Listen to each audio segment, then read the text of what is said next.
Magbaba nyo sa Raffles MRT Station, go to exit letter H. So ito yung MRT station. Dire-diretso kayo dito. Yan, ito yung hotel. So iikot kayo doon. So, yun yung pinakang harap ng hotel. Ito yung hotel.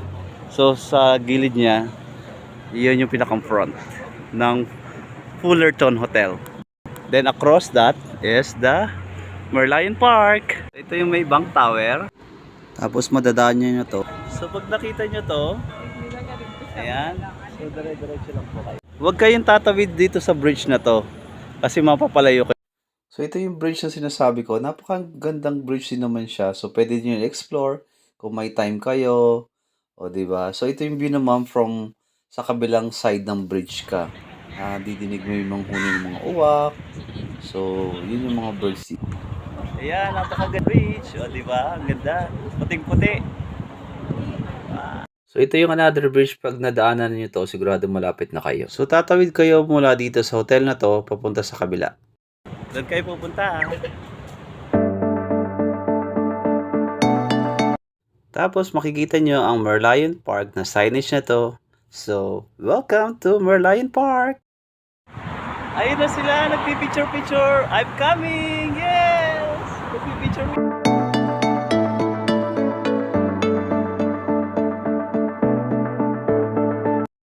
So, pagbaba nyo sa Merlion Park, madadaanan nyo itong pink na Merlion, tsaka itong small Merlion na napakapit yung picture.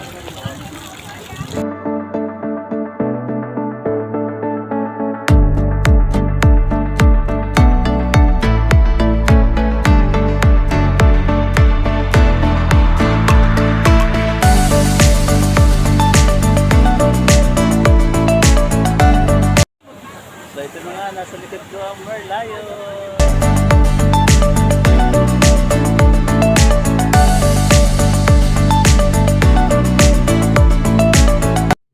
Another attraction pala dito sa Merlion Park ay river cruising. So for only $28 per person, pwede nyo na malibot yung the whole area. So dito kayo sasakay sa bangka na to, tapos ipapasyal niya kayo sa Esplanade. Mayroong station na pwede nyo mapasyalan.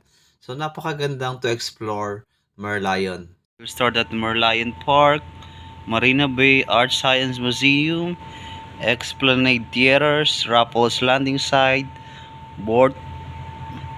Boatquay, Clarkway, and Singapore River. Dito kayo ikot-ikot. This is the map. So the tour is about 40 minutes. Connected din pala itong bridge na to sa Merlion Park.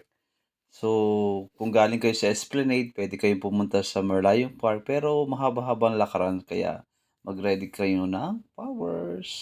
Mag-picture kayo at mag-video sa different angle ng Merlion Park at iba-iba yung madidiscover nyo ang ganda niya.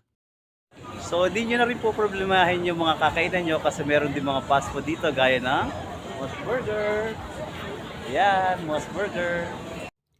So dito sa Moss Burger, ito yung menu nila. Merong about $6 with the drinks na. Pero meron din for family na menu. So another food option nyo dito sa Moss Burger. So sa mga nagmamadali, meron din mga eat on the go like hot dogs, fried buns, tapos meron ding tacos and bubble tea, meron ding chicken satay na very popular sa Singapore. Magkakatabi lang naman sila. So kung gusto mo mas mahangin, meron din silang alfresco. So ito naman yung menu ng alfresco, di ba? Ang sasarap nila. And so, hindi mo na po problemahin yung kakainan. So, magdala ka na lang pambili, di ba? So, kung gusto mo naman mag-unwind, may malapit din na bar dito na pwede kang uminom.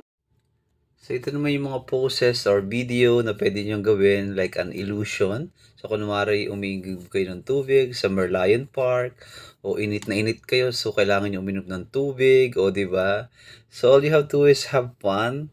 Make an experiment, adjust nyo ng angulo ng camera. Kung gusto mo ang video mo to, i-share and comment below. Thank you! Para updated kayo sa mga latest uploads ko ng video, please subscribe. Thank you so much!